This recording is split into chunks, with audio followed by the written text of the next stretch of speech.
ദൈവത്തിൻ്റെ അതിപരിശുദ്ധമായ നാമം വാഴ്ത്തപ്പെടുമാറാകട്ടെ. ഇന്ന് പകൽക്കാലം ദൈവം തമ്പുരാൻ നമുക്ക് ചിന്തിക്കുവാൻ വേണ്ടി തരുന്ന ആ തിരുവചനം യെരമ്യാ പ്രവചനം 6-ാം അധ്യായത്തിൻ്റെ 10-ാം വചനം നമുക്ക് വായിക്കാം. യെരമ്യാ 6:10 ഇങ്ങനെ പറയുകയാണ്: അവർ കേൾപ്പാൻ തക്കവണ്ണം ഞാൻ അവരോട് സംസാരിച്ചു സാക്ഷീകരിക്കേണ്ടു. അവരുടെ ചെവിക്ക് പരിച്ഛേദനയില്ലായ്കയാൽ ശ്രദ്ധിപ്പാൻ അവർക്ക് കഴിയുകയില്ല. യഹോവയുടെ വചനം അവർക്ക് ആയിരിക്കുന്നു, അവർക്ക് അതിൽ ഇഷ്ടമില്ല.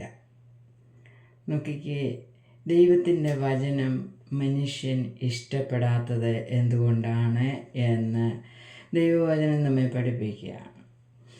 കാരണം അവരുടെ ചെവിക്ക് പരിച്ഛേദനയില്ലായ്കയാൽ വചനം ശ്രദ്ധിപ്പാൻ അവർക്ക് കഴിയുകയില്ല.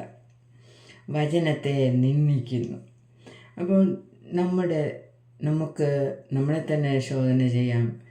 ഞാൻ വചനം കേൾക്കാൻ എനിക്ക് ഇൻട്രസ്റ്റ് ഉണ്ടോ? എനിക്കതിന് താല്പര്യമുണ്ടോ?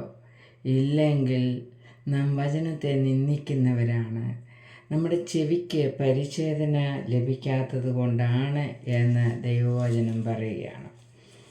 അവിടെ പറയുന്നത് കൊലോസി ലേഖനം 2-ാം അധ്യായത്തിൻ്റെ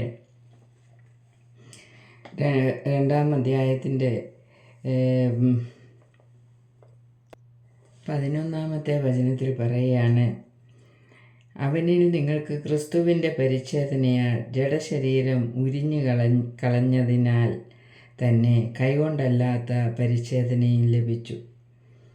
അപ്പോൾ കർത്താവായ യേശുക്രിസ്തുവിൽ വിശ്വസിക്കുന്നത് മൂലമാണ് നമുക്ക് പരിച്ഛേദന ലഭിക്കുന്നത്.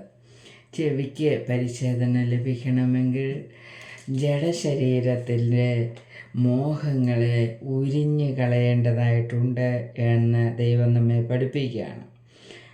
ജഡശരീരം ഉരിഞ്ഞു കളഞ്ഞതിനാൽ തന്നെ കൈകൊണ്ടല്ലാത്ത പരിച്ഛേദന ലഭിച്ചു.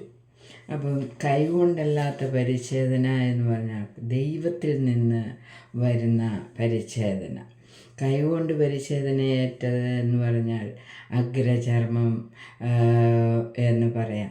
കാരണം പരിച്ഛേദന ഏൽക്കുക എന്ന് പറഞ്ഞാൽ സ്വർഗത്തിലെ ദൈവത്തിൻ്റെ സന്നിധിയിൽ നിന്ന് പരിച്ഛേദന, നമ്മുടെ ഹൃദയത്തിന് പരിച്ഛേദന ലഭിക്കണം, നമ്മുടെ പിന്നെ ചെവിക്ക് പരിച്ഛേദന ഏൽക്കണം, മനസ്സിന് ഒക്കെയും ശരീരത്തിന് ഒക്കെയും പരിച്ഛേദന ഏൽക്കേണ്ടതായിട്ടുണ്ട്. അപ്പോൾ ഈ പരിച്ഛേദന കൈകൊണ്ടല്ലാത്തത് നാം പ്രാപിച്ചിട്ടുണ്ടോ എന്ന് നാം മനസ്സിലാക്കണം. ദൈവത്തിൻ്റെ വചനത്തിൽ നമുക്ക് താല്പര്യമില്ല എങ്കിൽ നാം പരിച്ഛേദന ഏൽക്കാത്തത് കൊണ്ടാണ്. എന്നാൽ അങ്ങനെ പരിച്ഛേദന ഏൽക്കാത്തവർക്ക് എന്താ സംഭവിക്കുന്നതും കൂടെ നമുക്ക് നോക്കിക്കുകയും അവിടെ പറയുകയാണ്. യെരമ്യാ പ്രവചനം 6-ാം അധ്യായത്തിൻ്റെ 10-ാം വചനം 11-ാമത്തെ വചനം നമ്മൾ വായിക്കുമ്പോൾ അവിടെ പറയുകയാണ്: ആകയാൽ ഞാൻ യഹോവയുടെ ക്രോധം കൊണ്ട് നിറഞ്ഞിരിക്കുന്നു. അപ്പോൾ യഹോവയുടെ ക്രോധം നമ്മുടെ മേൽ കടന്നു വരുന്നത് എന്തുകൊണ്ടാണ്? നാം ദൈവത്തിൻ്റെ വചനം ശ്രദ്ധ വെച്ച് കേൾക്കാത്തത് മൂലം.